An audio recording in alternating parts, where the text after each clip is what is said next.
नमस्कार। Personality development में आज हम सिगमंड फ्रायड और ऑलपोर्ट गॉर्डन ऑलपोर्ट की थ्योरीज को पढ़ेंगे जो जुड़ी हुई हैं पर्सनालिटी के डेवलपमेंट से। कैसे पर्सनालिटी डेवलप होती है, पहले हम पर्सनालिटी का मीनिंग देखेंगे, उसके बाद इन थ्योरीज को पढ़ेंगे और फिर समझेंगे कि एडजस्टमेंट क्या है, मेल एडजस्टमेंट क्या है, उसके टाइप्स क्या हैं एंड सो ऑन। तो युद्धवीर टंडन मेरा नाम है। I am presenting this video for you. और इसके बाद अब हम आगे बढ़ते हैं आज की वीडियो में।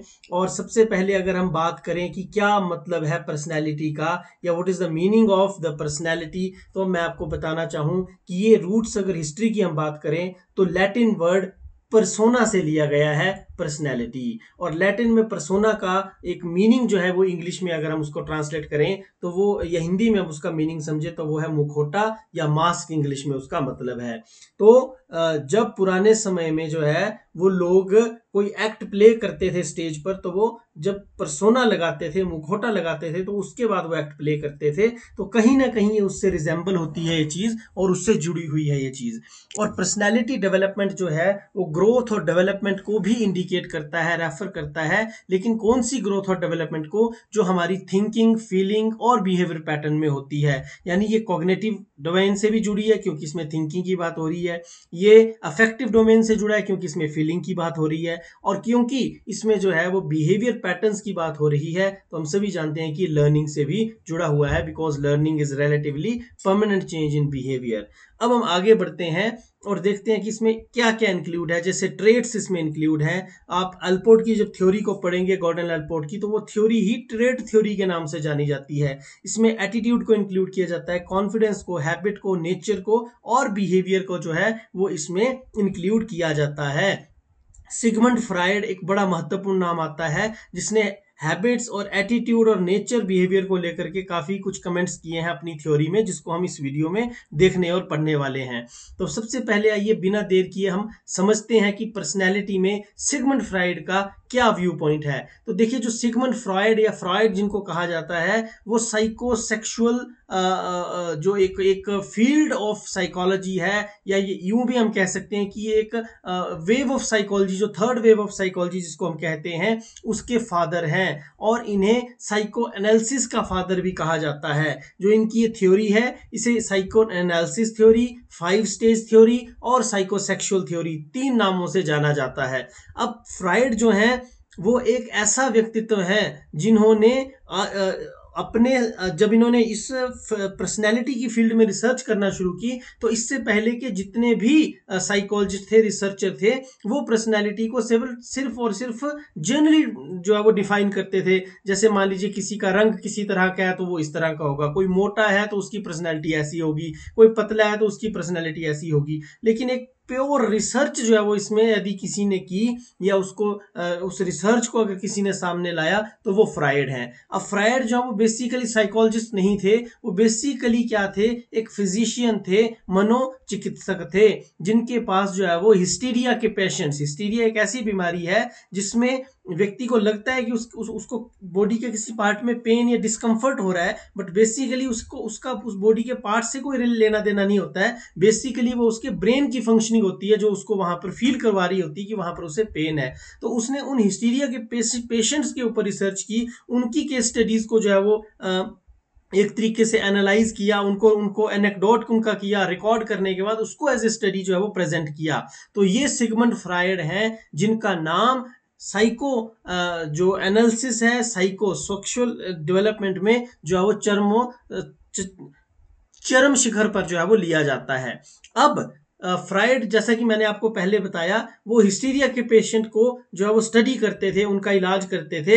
तो ये मानते हैं कि जो इंसान की पर्सनैलिटी है, या जो इन्होंने पाया उन पेशेंट्स को इसके ऊपर रिसर्च करके, 1000 ऑफ पेशेंट्स को इन्होंने रिसर्च किया, इंटरवीन किया, और उसके बाद इन्होंने पाया कि जो एक व्यक्ति की पर्सनैलिटी का स्ट्रक्चर है वो उसके अनकॉन्शियस माइंड से जुड़ा हुआ है। यानी कि जो हमारी अचेतन जो हमारा मन है, ठीक है, हम सभी जानते हैं माइंड के 3 डायमेंशंस हैं। एक तो आ गया कॉन्शियस माइंड, जैसे मैं अभी कॉन्शियस होकर आपको पढ़ा रहा हूँ। एक हो गया सब कॉन्शियस माइंड, जिसमें कि मेरी अगली स्लाइड भी मेरे दिमाग में चली हुई है कि मेरी अगली स्लाइड में क्या है। और एक है मेरा अनकॉन्शियस माइंड, यानी अब मैंने इसको खत्म करने के बाद सोना है या सुबह उठ के स्कूल जाना है या कोई घर का काम करना है, तो वो मेरा अनकॉन्शियस माइंड है। या उससे भी पीछे की कोई बात है कि मैंने, मान लीजिए मेरे दिमाग में नहीं चला है, मैंने स्कूल में किसी बच्चे को होमवर्क दिया था और अब वो करके लाएगा या नहीं लाएगा वो अभी मेरे को ध्यान में नहीं है। वो मेरे को कब ध्यान में आएगा, जब मैं स्कूल जाने लगूंगा। तो वो मेरा अनकॉन्शियस माइंड है। और जो फ्रायड है वो ये मानते हैं कि इस अनकॉन्शियस माइंड से ही जो स्ट्रक्चर ऑफ पर्सनैलिटी है वो बिल्ट होता है। अब जो फ्रायड है इसने क्या किया, हमारे इस माइंड को, अनकॉन्शियस माइंड को, जो कि बहुत बड़ा है, सबसे बड़ा प्रोपोर्शन अगर हमारे माइंड का कोई है तो वो ये अनकॉन्शियस माइंड है, जिसको फ्रायड के अलावा आपने ये देखा होगा शुरू में जब इसको कॉन्शियसनेस की साइंस कहा गया एक दौर में साइकोलॉजी को, तो उस समय पर उसकी क्रिटिसिज्म करने वालों में फ्रायड का नाम जो है वो अग्रणी आता है, क्योंकि इन्होंने ये कहा कि अगर कॉन्शियसनेस की स्टडी ही साइकोलॉजी है तो फिर सबसे बड़ा पोर्शन जो माइंड का अनकॉन्शियसनेस है वो तो बिना स्टडी के ही रह जाएगा। तो उसमें उन्होंने 2-3 हिस्सों में इसको बांटा, एक इड, ईगो और सुपर ईगो। देखिए ये 3 ऐसे टर्म हैं जिसमें आमतौर पर जो लर्नर्स हैं साइकोलॉजी के वो कंफ्यूज होते हैं, स्पेशली एजुकेशनल साइकोलॉजी के लर्नर्स, यानी हमारी तरह जो कॉम्पिटिटिव एग्जाम्स की तैयारी कर रहे हैं या जो मेरी तरह टीचर्स हैं या जो जनरली भी इन टर्म्स के साथ जो है वो इनको पसंद करते हैं किसी भी रीजन से, फिलंथ्रोपिक रीजन से, या मान लीजिए हम ये कह सकते हैं कि शौकिया तौर पर यदि कोई इनको पसंद करता है। तो इन 3 चीजों को समझना बड़ा जरूरी है अगर आपने सिगमंड फ्रायड को समझना है। और ये इड, ईगो, सुपर ईगो जो है ये फ्रायड के सिनोनिम्स भी माने जाते हैं। ऐसा माना जाता है कि जिसने इन तीनों को समझ लिया उसने फ्रायड को समझ लिया। तो अब आइए शुरू करते हैं इड, ईगो और सुपर ईगो की ये कहानी है क्या अक्सर। तो इड जो है बेसिकली ये हमारे मन की डिजायर्स हैं, इच्छाएं हैं जो हमारे मन में चली होती हैं।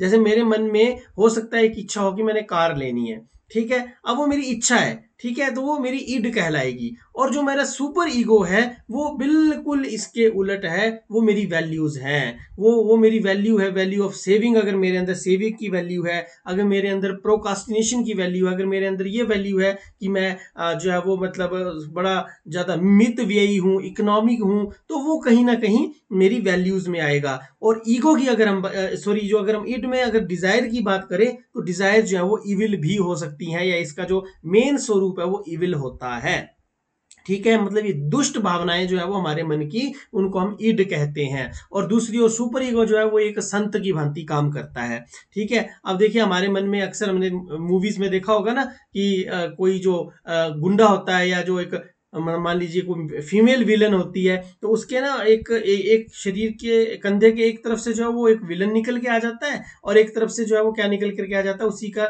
रिफ्लेक्शन में उसका संत निकल करके आ जाता है, और दोनों बहस करते हैं। फिर दोनों में से जो जीत जाता है, ठीक है, उसी की बात को जो है वो जो वो कैरेक्टर प्ले कर रही होती है फीमेल या मेल विलन, वो उसको जो है वो उसको मान लेती है। तो इसी तरीके से जो इड है वो इविल वाला पार्ट है, और जो ये संत वाला पार्ट है ये कौन है, ये हमारा सुपर ईगो है। अब देखिए जो इड है ये चाहता है कि किसी भी तरीके से डिजायर्स फुलफिल होनी चाहिए, चाहे उसके लिए हमें इविल मीन्स को क्यों ना अपनाना पड़े, ठीक है। जैसे मुझे कार की डिजायर है तो अब इसके लिए मुझे कुछ भी करना पड़े, चाहे मुझे चोरी करनी पड़े, डकैती करनी पड़े, अपनी सारी सेविंग्स को खत्म करना पड़े, लेकिन मुझे कार लेनी है।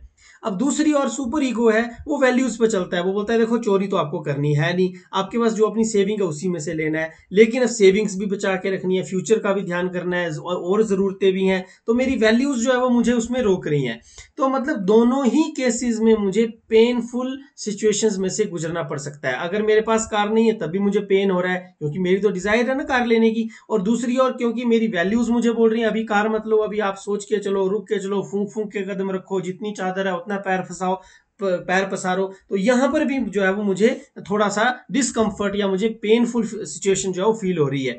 अब इन सब के बीच में जो स्थिति आती है वो है ईगो, जिसको हम रियलिटी कहते हैं। तो ईगो को बेसिकली जिस टर्म में हम यूज करते हैं वो एक अलग रेफरेंस है कि इसमें बहुत ज्यादा ईगो आ गई है, लेकिन अगर हम सिगमंड फ्राइड की थ्योरी की बात करें तो इसमें ईगो का एक बिल्कुल ही डिफरेंट कंसेप्ट है जो रियलिटी पर बेस्ड है। यानी जो ये ईगो है ये बिल्कुल सच्चाई को बयान करता है, ये ना तो हमारी बहुत ज्यादा इस दुष्ट भावना की तरफ आगे बढ़ता है और ना ये बहुत ज्यादा संत है, ये बीच की बात को बोलता है कि भाई देखो कार ले लोगे ना तो ऐसा नुकसान भी नहीं है। कभी कभार जो है वो आप जब जाओगे कहीं तो आपका ऐसे भी गाड़ी में बस में भी आपका तेल खर्च होता है, आपका टाइम वेस्ट होता है। कार होगी तो क्या है कि आप आराम से जा आ पाओगे, आपका समय बचेगा। दूसरा, आप फैमिली को लेके जा सकते हो, आपका बच्चा हो गया है छोटा, तो ये मेरा ईगो मुझे समझाता है, ठीक है। लेकिन दूसरी ओर ईगो जो है वो मुझे ये भी बताता है कि हाँ ठीक है यार, बहुत महंगी कार भी मत लो, छोटी सी ले लो, नॉर्मल सी ले लो, ठीक है, कुछ मतलब आप या थोड़ा लोन पे ले लो या थोड़ी डाउन पेमेंट कर दो। तो ये जो बीच की स्थिति आती है, जो मनुष्य होने के नाते हमें अपनानी पड़ती है या अपनानी चाहिए एक हेल्दी पर्सनैलिटी वाले पर्सन को, उसे हम ईगो कहते हैं। ठीक है जी। तो इसको आप ऐसा भी समझ सकते हैं कि एक टीचर है, ठीक है, मान लीजिए ईगो को एक टीचर मान लीजिए, और इसके एक तरफ जो है वो इसके बच्चे हैं और दूसरी तरफ जो है वो क्या है, इसके नॉन एकेडमिक टास्क हैं। अब देखिए, जो ईगो, जो इसके जो बच्चे हैं वो इसकी सुपर ईगो आ गई, ठीक है, बच्चों को पढ़ाने के जो टास्क हैं, और जो नॉन एकेडमिक या नॉन एजुकेशनल टास्क है वो ईड आ गया, ठीक है। अब ये ईड को जो है वो ईड भी अपनी ओर से प्रेशराइज करता है टीचर को, 2-2 मिनट के बाद डाक मांगी जाती है व्हाट्सएप पे, ये डाक दे दो, वो डाक दे दो। और दूसरी ओर जो सुपर ईगो है वो बोलता है कि यार ठीक है, डाक तो देता रहेगा लेकिन पढ़ाएगा कब, बच्चों को कब पढ़ाएगा, बच्चों को कितने सब्जेक्ट्स आपने कवर कर दिए। Being a primary teacher multigrade teaching करनी पड़ती है, ठीक है। तो मैं ये एक प्राइमरी टीचर की व्यथा यहाँ पर बता रहा हूँ कि कैसे उसकी ईगो फिर उसमें आती है कि ठीक है यार कोई बात नहीं, डाक भी बना दो, थोड़ा बहुत चलो एक पेज ही सही कम से कम नया कंसेप्ट सिखा दो बच्चों को, या कोई टेस्ट ले लो, या बच्चों को किसी और एक्टिविटी में एंगेज कर दो। तो इस तरीके से जो है वो फिर उसको बीच का रास्ता निकालना पड़ता है, जिसको रियलिटी की स्थिति हम कहते हैं। तो ये एक एग्जांपल मैंने यहाँ पे दिया है। तो ये और ईगो ये एक ऐसी चीज है, ऐसी इस स्ट्रक्चर की एक ऐसी हम कह सकते हैं कि कड़ी है जो डिफेंस मैकेनिज्म जो है पर्सनैलिटी में डेवलप करता है। और फ्रायड की इस थ्योरी में डिफेंस मैकेनिज्म का अगर हमने जिक्र नहीं किया तो इसका मतलब हमने किसी भी चीज का जिक्र नहीं किया। तो आइए आगे बढ़ते हैं और इनके कुछ डिफेंस मैकेनिज्म को समझते हैं। तो जो सबसे पहला डिफेंस मैकेनिज्म है वो है डिनाइल का, कि ठीक है भाई, मान लीजिए मुझे अभी अभी कोई कॉल आ जाती है कि ठीक है भाई, आपका जो कोई आपका मान लीजिए आपने कोई एग्जाम दिया था और वो एग्जाम बहुत अच्छा हुआ है, लेकिन बावजूद उसके मुझे ये सुनने को मिलता है कि उस एग्जाम में मैं फेल हो गया हूं। तो मैं तो उसको डिनाइल कर मोड में आ जाऊंगा कि नहीं नहीं ऐसा हो ही नहीं सकता, आपने गलत सुना है, कमाल है, ऐसा कैसे हो सकता है, ठीक है नंबर कम आ सकते हैं, हो सकता है मैं फर्स्ट ना हूं, सेकंड आऊं, थर्ड ना हूं, लेकिन फेल तो मैं हो ही नहीं सकता। तो डिनाइल करना एकदम से, ठीक है। तो एक ये सेल्फ डिफेंस मैकेनिज्म है कि भाई जो चीज हो गई है उसको मानने से ही मना कर देना कि अरे ऐसा कैसे हो सकता है, ये तो बिल्कुल नहीं हो सकता। दूसरा है डिस्प्लेसमेंट। अब देखिए डिस्प्लेसमेंट का यहाँ बड़ा अच्छा इंफोग्राफिक है कि एक एम्प्लॉय काम कर रहा है और पीछे से उसका बॉस उसके ऊपर जो ब्ला ब्ला ब्ला बहुत कुछ चिल्ला रहा है, उसको हर कुछ बोलता है। अब ये बॉस को तो कुछ नहीं बोल सकता, यहाँ तो बिल्कुल भीगी बिल्ली बन के बैठा है, लेकिन इसको डिस्प्लेस कर रहा है कहाँ पर, अपने घर में आके अपनी फैमिली पे, बच्चे पे और अपनी बीबी पे। तो कहीं ना कहीं ये डिस्प्लेसमेंट आ गया, ठीक है। तो इसको हम कहते हैं एक और सेल्फ डिफेंस मैकेनिज्म, जो कि इस थ्योरी से हमें सीखने को मिलता है। दूसरा आता है फैंटेसी या डे ड्रीमिंग। अब देखिए हमारी बहुत सी ऐसी इच्छाएं हैं जो हम मतलब वास्तव में कर नहीं सकते हैं, तो हम क्या करते हैं, खुली आंखों से सपने देखना शुरू कर देते हैं। डॉक्टर एपीजे अब्दुल कलाम जी ने कहा था कि सपना वो सच होता है जो हम खुली आंखों से देखते हैं। लेकिन ये इसमें इसका और उस जो ये थॉट उन्होंने कही है ना, इसमें कोई रिलेशनशिप नहीं है, उन्होंने एक अलग वे में इसको कहा है। लेकिन यहां पर जो डिफेंस मैकेनिज्म है ये क्या है कि सपोज दैट आप चाह रहे थे कि आप कहीं घूमने जाएं, जैसे खजियार घूमने जाना है, पूरी फैमिली चलेगी, लेकिन क्योंकि घर पे कोई नहीं है, पीछे आपको उसकी कस्टडी करनी है घर की, तो आपको वहां रख गए जी घर में। तो आप डे ड्रीमिंग कर रहे हो कि वहां वो खेल रहे होंगे, घूम रहे होंगे, ये कर रहे होंगे, वो कर रहे होंगे। तो ये जो फैंटेसी है, ये जो डे ड्रीमिंग है, ये एक तरह का सेल्फ डिफेंस मैकेनिज्म है। अगला आता है आइडेंटिफिकेशन। देखिए हर कोई चाहता है कि उसकी कोई पहचान हो, उसको कोई जाने, लेकिन हर किसी की पहचान बन भी नहीं पाती, ये भी सच्चाई है। एरिक एरिक्सन ने अपनी स्टेजेस में बड़े अच्छे से इसको डिफाइन किया कि एडोलेसेंस की स्टेज में कैसे जो 12 से आगे की स्टेज आती है उसमें जो है वो आइडेंटिटी वर्सेस रोल कंफ्यूजन रहता है। अब जिनको आइडेंटिटी मिल जाती है ठीक है, जिनको नहीं मिलती वो क्या करते हैं, वो इस सेल्फ डिफेंस मैकेनिज्म का यूज करते हैं। कैसे, सपोज दैट मान लीजिए कि वो कहीं घूमने चले गए, ठीक है, खजियार चले गए, तो वो फोटो डाल देंगे खजियार के साथ, या खजियार में भी कोई बहुत सा महंगा रेस्टोरेंट है और वहां उनको जाने का मौका मिल जाता है तो उसके साथ फोटो खिंचवाएंगे, ठीक है, वो बताएंगे कि जी मैं फला फला रेस्टोरेंट में हूं। तो इससे क्या होगा, अपनी आइडेंटिटी भी बन जाएगी, किसके चक्कर में, उस फेमस जो एक प्लेस है उसके जगह में हमारी भी आइडेंटिटी बन जाएगी। और इसके बिल्कुल ऑपोजिट एक सेल्फ डिफेंस मैकेनिज्म है जिसको आइसोलेशन कहा जाता है। इसमें हम क्या कहते हैं कि किसी से बिल्कुल किनारा कर लेते हैं। कई बार ऐसा होता है कि हमारे घर में ही कोई मान लीजिए ऐसा व्यक्ति है जो बहुत अनाप शनाप या ऊट पटांग बात कर देता है, और सारे जो आस पड़ोस के लोग हैं वो इसके लिए हमें जो है वो आगे से सुनाने लग पड़ते हैं। तो हम बोलते हैं जी देखिए उसने जो कहा ये वो जाने, इससे मेरा कोई लेना देना नहीं है, ठीक है। कई बार पॉलिटिकल लीडर्स को भी हम देखते हैं कि कोई ऐसा बयानबाजी हो जाती है, स्लिप ऑफ टंग हो जाता है, या जानबूझ के कई बार ऐसी स्टेटमेंट दे देते हैं कि फिर पूरी की पूरी पार्टी को उस स्टेटमेंट से किनारा करना पड़ जाता है। तो इसको आइसोलेशन का सेल्फ डिफेंस मैकेनिज्म जो है वो कहा जाता है। अब प्रोजेक्शन की बात इसमें की गई है। देखिए प्रोजेक्शन जो है वो एक तरह से एक ऐसा सेल्फ डिफेंस मैकेनिज्म है जिसमें हम क्या करते हैं कि अपने द्वारा की गई गलती को दूसरों पर थोप देते हैं, प्रोजेक्ट कर देते हैं। जैसे कि मान लीजिए मैं घर में आया और घर में आते आते क्या हुआ कि मैंने एकदम से दरवाजा खोला, और दरवाजा खोलते ही क्या है कि वो दरवाजा मैंने जोर से खोला और आगे बच्चा था, बच्चे को उस दरवाजे ने हिट कर दिया और बच्चे को लग गई। तो अब मैं अपनी गलती नहीं मानूंगा, मैं क्या बोलूंगा कि भाई बच्चा यहाँ कैसे आया, ये माँ की गलती कि बच्चा यहाँ पे आ गया। तो this is called a self defence mechanism, जिसको हम प्रोजेक्शन के नाम से जो है वो जानते हैं।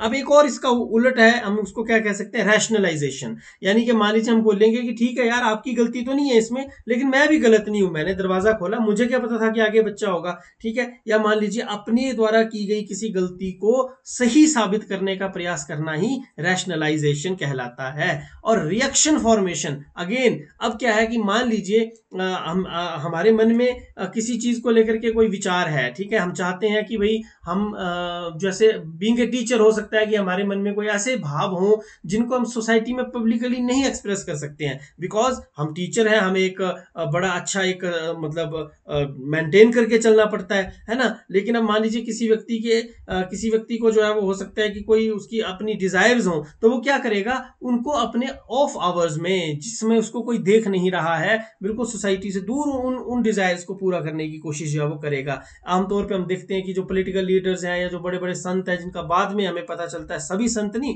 कुछ ऐसे संत जो कि मतलब हमें बाद में पता चलता है कि उनकी जब गुफाएं खुलती हैं तो बहुत से राज उन गुफाओं में से निकलते हैं। तो ये एक रिएक्शन फॉर्मेशन की स्थिति है। और एक आती है रिप्रेशन। इसमें क्या है कि ऐसा काम जो किसी भी कीमत में छुप नहीं सकता। जैसे एक ऐसा काम है, जैसे मान लीजिए एक टीचर को नाचना पसंद है, ठीक है, लेकिन वो क्लास में तो नाच नहीं सकता बच्चों के साथ, स्पेशली जब पढ़ाई हो रही है, तो वो एनुअल फंक्शन के टाइम पे अपनी उसके लिए रिएक्शन फॉर्मेशन करेगा और एनुअल फंक्शन में जो डांस करके अपना काम निकाल लेगा। लेकिन अब रिप्रेशन में क्या है कि मान लीजिए यदि कोई एक ऐसा व्यक्ति है जिसको क्या करना पसंद है, मान लीजिए फॉर एग्जाम्पल के लिए मान लीजिए यदि किसी को चोरी करना पसंद है, तो फिर वो चोरी तो कर नहीं सकता, चोरी को तो छुपा भी नहीं सकता, तो वो क्या करेगा, उसका जो ईगो है वहां पर वो एक मतलब कि ऐसी स्थिति, ऐसा स्टैंड लेगा, बिल्कुल डांट करके ईड को जो वो चुप करा देगा कि ठीक है यार बस कर, नहीं करनी चोरी, बिल्कुल भी चोरी करना अच्छी बात नहीं है, और ये मैं करूंगा और ना मैं करने दूंगा, और हमें करनी भी नहीं चाहिए।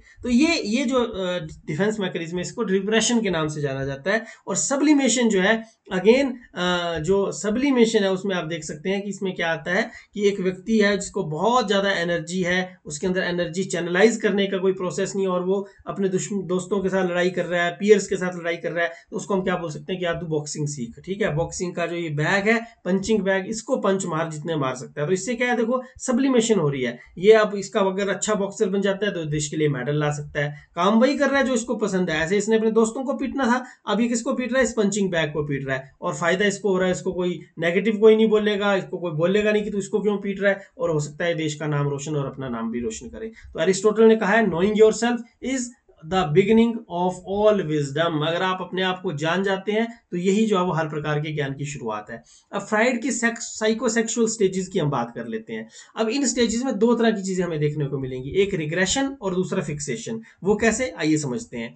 देखिए सबसे पहली स्टेज है ओरल स्टेज। ओरल यानी मुंह से जुड़ी हुई स्टेज, 0 से 1.5 वर्ष की आयु तक चलेगी। इसमें जो प्लेजर है ना बच्चा, वो अपनी ओरल ऑर्गन से यानी मुंह से जो है वो फील करता है, यानी इसमें उसको मुंह से या मतलब ओरल एक्टिविटीज में उसको प्लेजर आता है, जैसे अंगूठा चूसना, मिल्क फीड करना। तो बच्चा हमने देखा है कि स्टेज में जो है वो यही काम करता है, जो है वो अपने पेरेंट्स को किस करेगा या अपने अंगूठे को सक करता रहेगा। तो इस तरीके से आप देखते हैं, क्योंकि और ये फ्राइड ऐसा मानता है कि ऐसा इसलिए वो करता है क्योंकि उसको सुख की अनुभूति ही जो है वो ओरल से होती है, माउथ से होती है। तो इसको इसीलिए उसने ओरल स्टेज बोला है। अब इसमें दो चीजें होंगी, या तो ये रिग्रेशन हो जाएगा इसका, या फिर क्या हो जाएगा, इसका फिक्सेशन हो जाएगा। अगर रिग्रेशन हो गया तब तो यहीं पर ये स्टॉप हो जाएगा, 1.5 साल के बाद देखने को नहीं मिलेगी। अगर ये फिक्सेशन हो जाता है, इसकी डिजायर्स की पूर्ति नहीं होती है, तो फिर क्या होगा, आगे की स्टेजेस में भी हम देखते हैं कि वो बच्चा जो है वो अंगूठा चूसता रहता है, और हम देखते हैं कई बच्चे बड़ी लंबी एज तक जो है वो अंगूठा चूसते रहते हैं। अब देखिए दूसरी स्टेज जो है दैट इज एनल स्टेज। अब ये जो एनल स्टेज है, हम सभी जानते हैं कि एनल वर्ड यहाँ पर यूज हुआ है, यानी ये टॉयलेट ट्रेनिंग से जुड़ा हुआ है। यानी इसमें अगर टॉयलेट ट्रेनिंग बच्चे को आ जाती है, उसका कंट्रोल बच्चे में आ जाता है, तो उसको हम कहते हैं कि ये जो स्टेज है इसमें जो है वो रिग्रेशन हो गया, अदरवाइज ये फिक्सेशन हो जाएगा। और बच्चे का बिस्तर गीले करने का जो कंसेप्ट है उसको जो फ्राइड ने इससे लिंक किया है। यानी इसमें देखिए फ्राइड का कितना विचित्र सा इसमें थॉट है, जो कि मैं आपके साथ शेयर कर रहा हूँ। फ्राइड कहते हैं कि इसमें कुछ बच्चों को अपनी जो मतलब मान लीजिए टॉयलेट है उसको बार बार जाने में आनंद आता है, टॉयलेट जाने में, और कुछ बच्चों को रोक के रखने में आनंद आता है। तो ये एक स्टेज है जिसमें बच्चे डिफरेंटली रिएक्ट करते हैं as per their individual differences, और ये 3 वर्ष तक चलती है। तीसरी है phallic stage, oral anal phallic stage जो है वो 3 से 6 साल तक चलती है। इसमें जो बच्चे हैं वो अपने ऑपोजिट सेक्स के प्रति जो है वो अट्रैक्शन जो है वो शो करते हैं। जैसे लड़का होगा तो वो माँ से अट्रैक्शन शो करेगा, बेटी होगी वो बाप से अट्रैक्शन शो करेगी। अब इसका कारण उसने जो है वो फोक लोर्स को माना है, लोक कथाओं को माना है। एक ऑडिपस करके एक मतलब राजा हुआ जो कि जिसने अपने ही जो बाप है उसको मरवा दिया और फिर अपनी माँ से शादी कर ली। ऐसा मतलब जो है वो एक फोक लोर है, वेस्टर्न माइथोलॉजी में हमें देखने को मिलती है। और इसी तरीके से इलेक्ट्रा कॉम्प्लेक्स है, जिसमें एक लड़की ने अपने पिता को मरवा दिया और बाद में अपने पिता से शादी कर ली। लड़की ने अपनी माँ को मरवा दिया और पिता से शादी कर ली। तो ओडिपस जो कॉम्प्लेक्स है, इसका प्रयोग जो है वो हम किसके लिए करते हैं, लड़कों के लिए करते हैं, और इलेक्ट्रा का जो है वो लड़कियों के लिए करते हैं। और इसी कॉम्प्लेक्स की वजह से जो है वो उसने कहा है कि अपोजिट सेक्स के प्रति जो है उनकी अट्रैक्शन होती है। ये फ्राइड के कुछ विचित्र से विचार है जो कि उन्होंने अपनी थ्योरी में दिए हैं। चौथा जो है वो लेटेंसी स्टेज इसमें आती है। लेटेंसी स्टेज जो है, लेटेंट का मतलब होता है छिपा हुआ या जो बाद में नजर आता है। लेटेंट लर्निंग टॉलमैन ने कंसेप्ट दिया, आप ध्यान में रख सकते हैं, और वो इसी से जुड़ा हुआ है। तो लेटेंसी स्टेज में क्या करता है बच्चा, जो कि 6 से 12 साल तक चलती है, जिसमें स्पर्ट ग्रोथ की एज शुरू हो जाती है। इसके बाद एडोलेसेंस, उस प्री एडोलेसेंस इसको आप मान सकते हैं। और इसमें जो वो डोरमेंट सेक्सुअल फीलिंग्स होती हैं। अब डोरमेंट सेक्सुअल फीलिंग्स का क्या मतलब है, जो फ्राइड है वो मानता है कि क्योंकि बच्चे को अपनी पिछली स्टेज को लेकर के एक पछतावा फील होता है कि यार वो कैसे अपने ऑपोजिट सेक्स के प्रति अट्रैक्शन शो कर रहे थे, तो इसमें वो ये जस्ट शो करते हैं, मतलब ऐसा वो सिर्फ दिखावा करते हैं कि वो लड़का सिर्फ लड़कों को दोस्त बनाता है, लड़कियां सिर्फ लड़कियों को दोस्त बनाती है, और सेम जेंडर के साथ उनकी दोस्ती होती है, लेकिन ये सिर्फ उनका दिखावा होता है, ऐसा जो है वो ये मानते हैं। और उसके बाद एक जेनाइटल स्टेज आती है, फाइनल स्टेज, जिसको हम पुबर्टी प्लस स्टेज मानते हैं, साथ ही साथ एडोलेसेंस स्टेज हम इसको बोल सकते हैं। और ये जो स्टेज है ये वही स्टेज है जिसमें मैच्योर सेक्सुअल इंटरेस्ट जो है वो बच्चे डेवलप करते हैं। और इसमें जो बच्चे हैं वो कहीं ना कहीं अब फिर से ऑपोजिट जेंडर के जो उनके पार्टनर्स होते हैं उनको उनके साथ जो है वो रिलेशनशिप्स बनाते हैं, जैसा कि आप इस इंफोग्राफिक में देख सकते हैं। ये ओरल स्टेज में बच्चा सिर्फ मुंह से देख रहा है, एनल स्टेज में बच्चा टॉयलेट ट्रेनिंग, फेलिक स्टेज में बच्चा जो है वो इलेक्ट्रा और ओडिपस कॉम्प्लेक्स को विकसित करता है, लेटेंसी स्टेज में जो है बच्चा सिर्फ अपने ही मतलब अपने जेंडर के बच्चों के साथ ही दोस्ती करेगा, और यहाँ जेनाइटल स्टेज में अगेन जो है वो फिर से उनकी क्रॉस जेंडर अट्रैक्शन जो है वो हमें देखने को मिलती है। सिगमंड फ्राइड ने भी कहा है, unexpressed emotions will never die, they are बuried alive and will come forth a later in uglier ways। Sigmund Freud भी ऐसा कहते हैं कि जो इन्होंने कहा भी है कि जो शुरू के हमारे इमोशंस है वो कभी मरते नहीं हैं, बल्कि क्या होता है वो जिंदा ही दफन हो जाते हैं और बाद में फिर बहुत भयानक रूप में जो है वो हमारे सामने आते हैं। अब फ्राइड का क्रिटिसिज्म ऑब्वियसली इतनी इस तरह की जब थ्योरी दी है उन्होंने, तो इसमें क्रिटिसिज्म होना एक तरीके से कोई अलग बात नहीं है। तो इसका क्रिटिसिज्म आइए पढ़ लेते हैं। पहला क्रिटिसिज्म इसका यही है कि इन्होंने रिसर्च की किसके ऊपर, पेशेंट्स पे, हिस्टीरिया के, बड़े लोगों पे, और थ्योरी दे दी बच्चों पे, तो यानी कि ये क्रिटिसिज्म हो गया। दूसरा है कि ये बोलते हैं कि जो पहले 5 साल हैं बच्चे की चाइल्ड डेवलपमेंट के, उसके जो एक्सपीरियंसेस है वही इंपॉर्टेंट है, वही बाकी की सारी लाइफस्टाइल को डिटरमिन करते हैं, लेकिन ऐसा नहीं है। बाद में में भी कोई ऐसा इंसिडेंट हो जाता है जो कि लाइफ को हमारी चेंज करके रख देता है। ठीक है, कुछ लोग ऐसे होते हैं जो पहले किसी पे विश्वास नहीं करते हैं, लेकिन बीच में कोई ऐसा इंसिडेंट उनके साथ हो जाता है कि उनको लगता है कि नहीं यार, विश्वास से ही दुनिया चलती है और हमें सब पे विश्वास करना चाहिए। सोशल एक्सपीरियंस को इसमें इग्नोर किया गया है, जो कि नहीं किए जाने चाहिए। Social experiences are very important and they really helps in forming the personality of a person. Traumatic experiences को इसमें इग्नोर किया गया है, जैसा कि मैंने अभी जिक्र किया। एक्सेप्शनल एक्सपीरियंसेस, वैसे कुछ ट्रोमेटिक एक्सपीरियंसेस हो सकते हैं। सपोज किसी से इतना जबरदस्त धोखा मिला, इतना जबरदस्त धोखा मिला कि अब उसके बाद वो मतलब उसका पूरी पर्सनैलिटी चेंज हो जाएगी, जो पहले थी वो बिल्कुल भी नहीं रहेगी। इसकी बात आगे आलपोर्ट ने की है। यही साइकोलॉजी की थ्योरीज की खासियत है कि जो एक आदमी ने छोड़ा है, एक साइकोलॉजिस्ट ने छोड़ा है, उसके ऊपर दूसरे ने एक नई थ्योरी बिल्ड कर दी है। और हो सकता है जो उसने थ्योरी बिल्ड की उसमें आने वाले समय में और ज्यादा रिसर्चेज हों, और ज्यादा नई चीजें निकल के आए और एक नई थ्योरी जो सामने आ जाए। तो जो सेक्सुअल डिजायर्स हैं उसको बहुत ज्यादा इंपॉर्टेंस इसने दे दिया। इतना इंपॉर्टेंस इसमें नहीं दिया जाना चाहिए था। और इंडिया जैसे एक स्टेट में जहां पर हम अध्यात्म की बात करते हैं और इस तरीके से जो सेक्सुअलिटी को इसमें इतना ज्यादा इन्होंने डाल दिया, तो इस वजह से भी इनका बहुत ज्यादा क्रिटिसिज्म हुआ है। और ये कहा जाता है कि इसकी थ्योरी एक अच्छा इतिहास तो है, लेकिन एक बढ़िया साइंस नहीं है, बुरी साइंस है। क्यों? क्योंकि साइकोलॉजी का सबसे मेन फंक्शन है कि ये प्रिडिक्शन करती है आगे के व्यवहार को लेके। लेकिन जो फ्राइड की थ्योरी है वो ये तो बता सकती है कि ये आज जो है वो क्यों है, क्योंकि इसका पास्ट ऐसा ऐसा ऐसा ऐसा रहा है। लेकिन ये थ्योरी ये नहीं बता पाती है कि आगे क्या होगा। ठीक है, इस स्टेज में अगर ऐसा हुआ तो उससे आगे क्या होगा। जैसे एरिक एरिक्सन की जो थ्योरी है वो एक अच्छी साइंस है, क्योंकि उसमें बताया जाता है कि ठीक है, ट्रस्ट वर्सेस मिसट्रस्ट है। अगर ट्रस्ट डेवलप होगा तो ये होगा, मिसट्रस्ट डेवलप होगा तो ये होगा। वैसा इसमें नहीं है, इसमें एक सिर्फ हिस्ट्री की ही बात की गई है।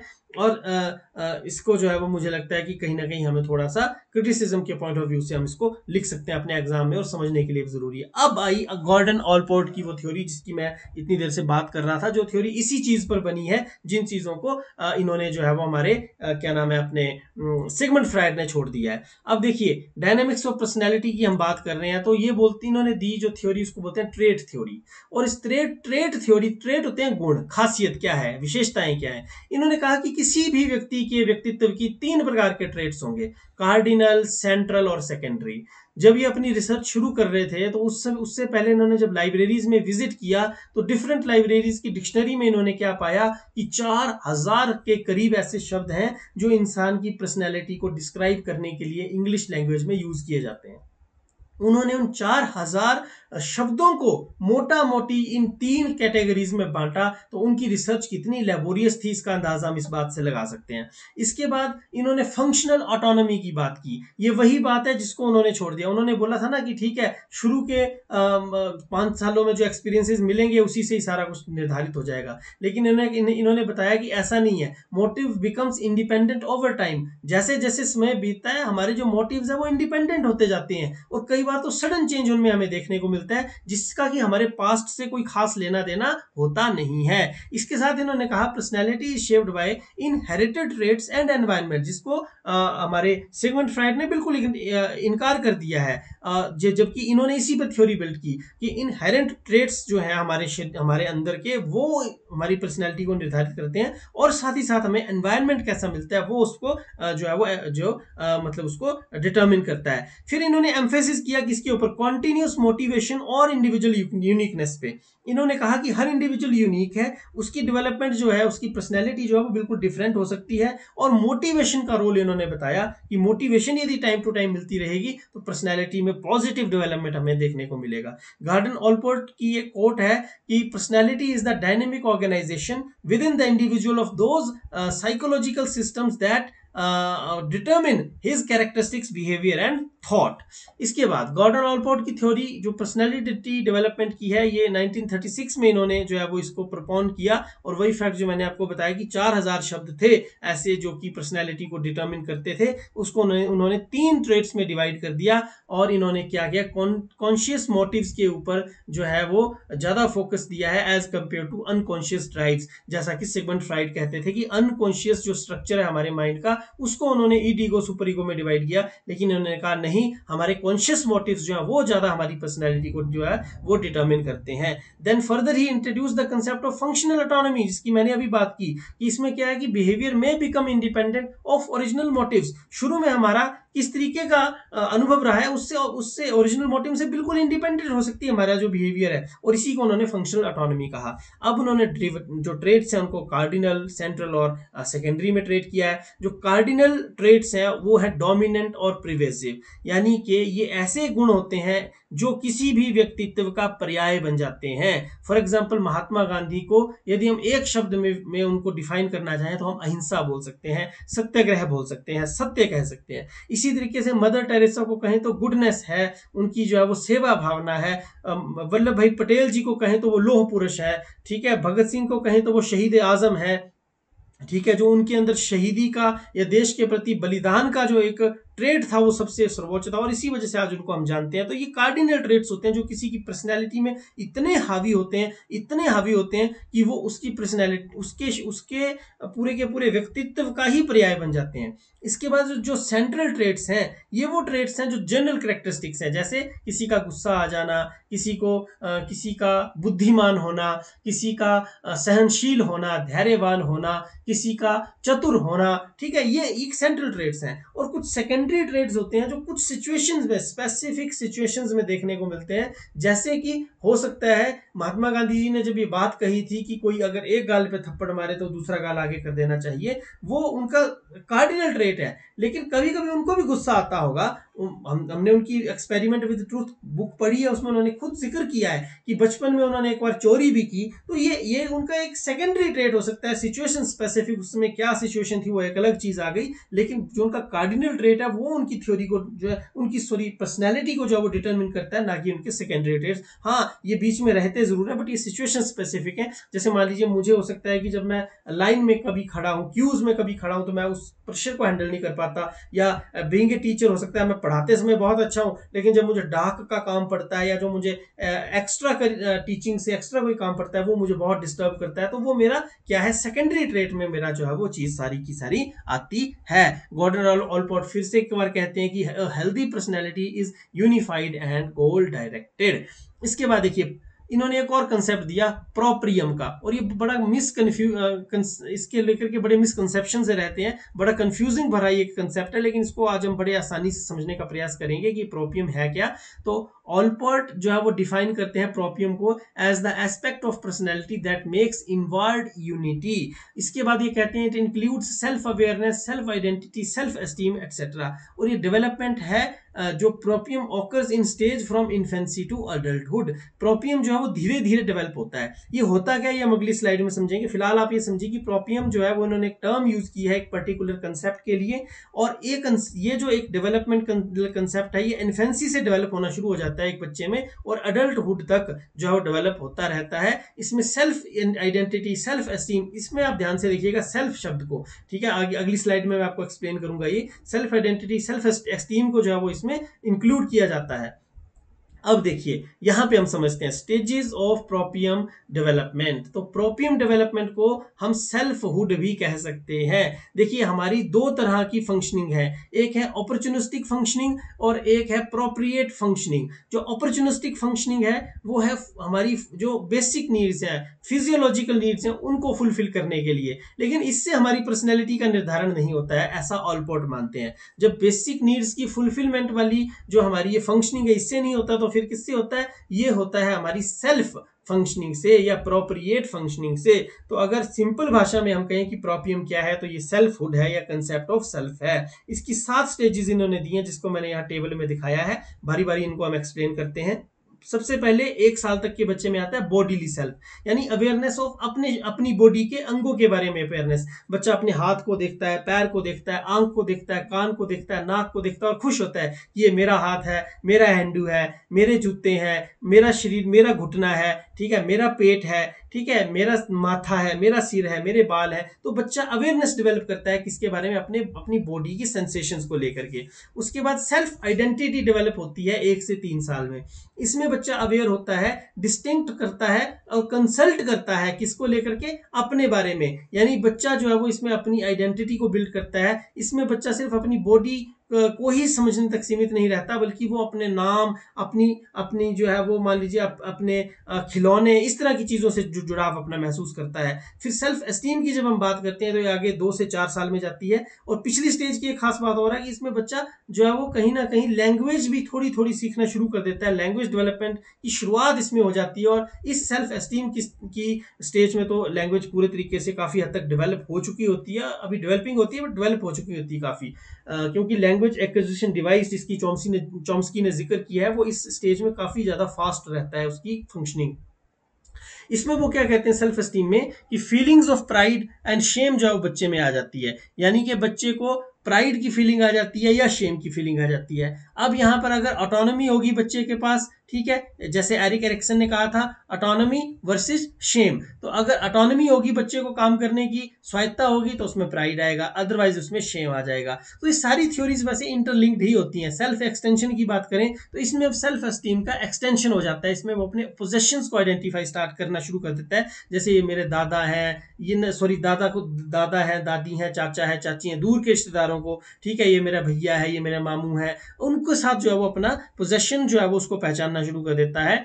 फिर वो अपनी सेल्फ इमेज बनाता है, ठीक है, जिसमें कि वो उसके कुछ एस्पिरेशंस होती हैं, उसकी कॉन्शियस होती है, उसको लेकर के वो देखता है कि नहीं यार मैं कैसा हूँ, मुझे क्या बनना है बड़े होकर के। वो धीरे धीरे सोचना शुरू करता है। रैशनल कोपिंग में क्या करता है बच्चा, प्रॉब्लम सॉल्विंग और रीजनिंग एबिलिटी को शो करना को दिखाना शुरू कर देता है। और लास्ट में आती है प्रोप्रिएट स्ट्राइविंग, जिसमें क्या होता है कि बच्चा अपनी मतलब कि लाइफ के पर्पस को, लाइफ के गोल्स को, उसको सेंस करना शुरू कर देता है। तो ये कहीं ना कहीं जो प्रोपियम है ये सेल्फ के कंसेप्ट से के डेवलपमेंट से ही जुड़ा हुआ है। अब बात कर लेते हैं फंक्शनल ऑटोनॉमी की, जो कि लास्ट कंसेप्ट है इनके द्वारा दिया गया। तो ये क्या है, an individual state which is independent of its developmental origin. For example मान लीजिए एक व्यक्ति है, उसको केक खाना पसंद नहीं है, लेकिन अचानक से हम देखते हैं कि पिछले 2 महीनों से उसको केक खाना बड़ा पसंद है। और हम हैरान हो जाते हैं कि यार ये तो कभी केक नहीं खाता था, इसको केक कैसे पसंद हो गया। तो वो हो सकता है कि इस 2 महीनों में उसकी लाइफ में कोई ऐसा व्यक्ति आया हो जिसको केक खाना पसंद है, और क्योंकि उसे वो व्यक्ति बहुत पसंद है इसीलिए उसको भी केक पसंद हो गया।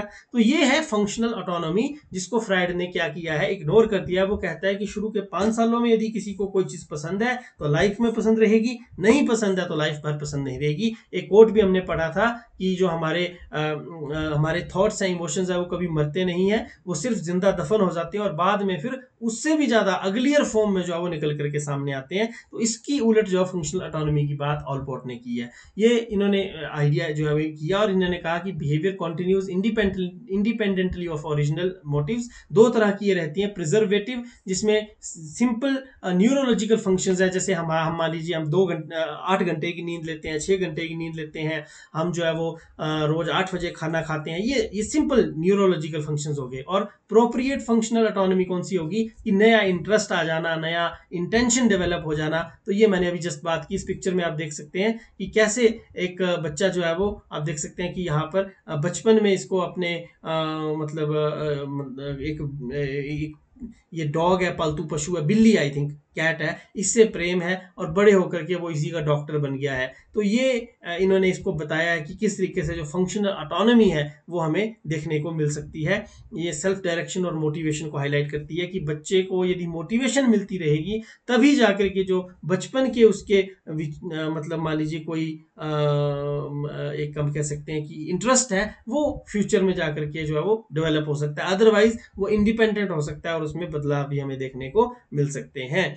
तो जॉन डीवी ने कहा है the self is not something readymade but something in continuous formation through choice of action. इन्होंने ऑलपोर्ट की बात को ही आगे जो है वो एंडोर्स किया है कि सेल्फ जो है वो ऐसा नहीं है वो रेडीमेड है, शुरू के 5 सालों में बन गया अब हमेशा उसी को चलाते रहो। नहीं, ये बोलते हैं ये क्या है, ये कंटिन्यूस फॉर्मेशन में रहता है और चॉइस ऑफ एक्शन इसमें हमेशा रहती है। जैसे हमारे एक्शन होंगे वैसे ही हमारे थॉट्स जो है वो होंगे और जैसा हमारा थॉट होगा वैसे ही हमारा बिहेवियर होगा। अब एजुकेशनल इंप्लीकेशंस की देख लेते हैं। ये इंडिविजुअल यूनिकनेस को और पर्सनैलिटी ग्रोथ को जो है वो रिकॉग्नाइज करता है और साथ ही साथ ये क्या रिकॉग्नाइज करता है कि बच्चे में हमें सेल्फ एस्टीम को एनकरेज करना है और इसमें इन्होंने कहा भी है कि personality is less about what we have and more about what we become. हम क्या है ये पर्सनैलिटी नहीं है, हम क्या बनते हैं ये पर्सनैलिटी है।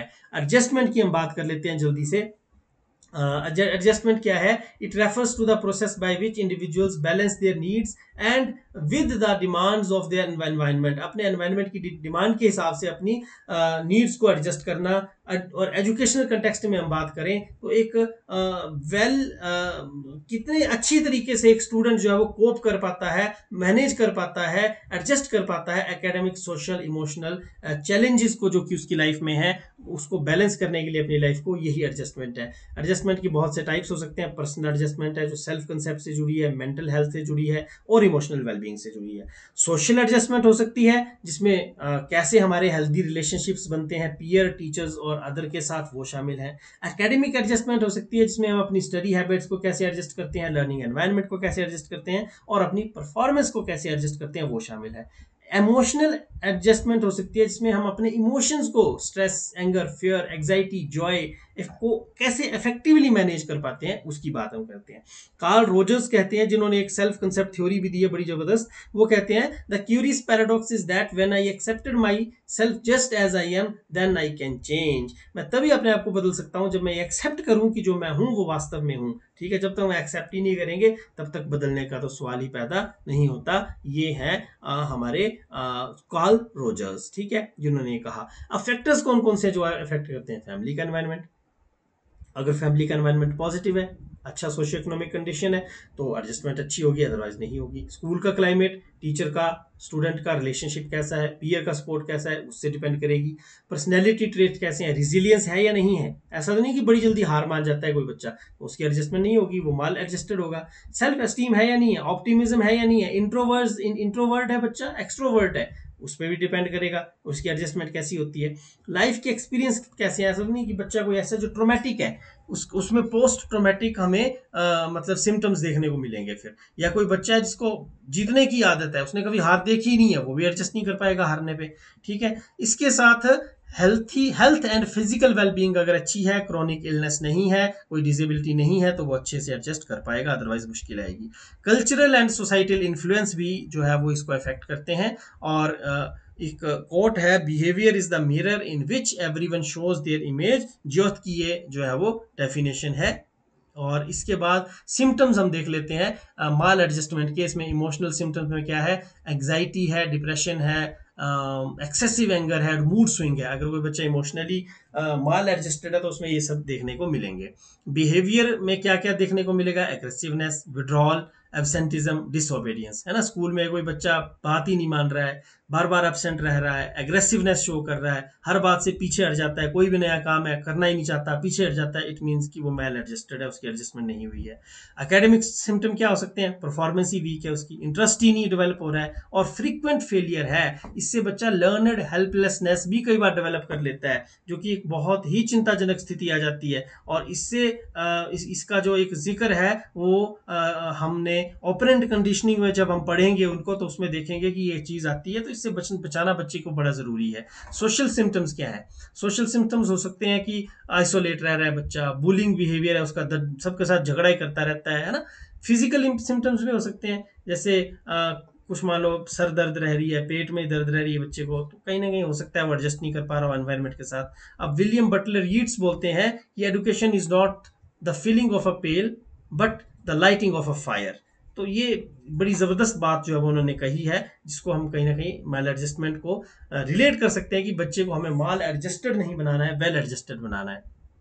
आइए आगे चलते हैं। फाइनली लास्ट में टीचर का क्या रोल है प्रमोट करने में एडजस्टमेंट को? तो पहले तो सेफ एनवायरनमेंट क्रिएट करना है, ऑब्जर्वेशन करनी है और आइडेंटिफिकेशन करनी है कि यदि कोई माल एडजस्टेड बच्चा है तो उसको जल्दी से जल्दी डायग्नोसिस करके उसका जो है उसको रिमेडियल जो है वो मतलब कि उसके लिए स्टेप्स जो है वो लिए जाएं। काउंसलिंग और सपोर्ट करनी पड़ेगी, काउंसलिंग बच्चे की भी पेरेंट्स की भी करनी पड़ेगी, दोनों की। ऐसा नहीं कि बच्चा माल एडजस्टेड डायरेक्ट कर लिया, पेरेंट्स मान ही नहीं रहे, तो पेरेंट्स को भी काउंसिल करना पड़ेगा। इसके साथ साथ रीइंफोर्समेंट पॉजिटिव देनी है, ठीक है। इसके साथ साथ बच्चे को डेवलप करनी है उसमें सोशल स्किल्स, ठीक है, ऑपरेशन, एम्पैथी और कंफ्लिक्ट रेजोल्यूशन। तो अगर टीचर प्रॉब्लम सॉल्विंग स्किल्स का यूज करेगा, है ना, मॉडर्न टीचिंग टेक्निक्स का यूज करेगा, 21st सेंचुरी स्किल्स डेवलप करने की कोशिश करेगा, जिसमें कोलेबोरेशन आता है, ठीक है, रेगुलर कम्युनिकेशन पेरेंट्स के साथ रखता है, कंसिस्टेंट सपोर्ट इंश्योर करता है, तो ये माल एडजस्टमेंट को दूर किया जा सकता है। फिर फ्लेक्सिबल टीचर मेथड होना चाहिए, जैसा बच्चा वैसा मेथड। ये नहीं कि मेरा एक ही मेथड है जी, बच्चों ने सीखना है तो सीखे, नहीं तो नहीं, ऐसा नहीं होना चाहिए।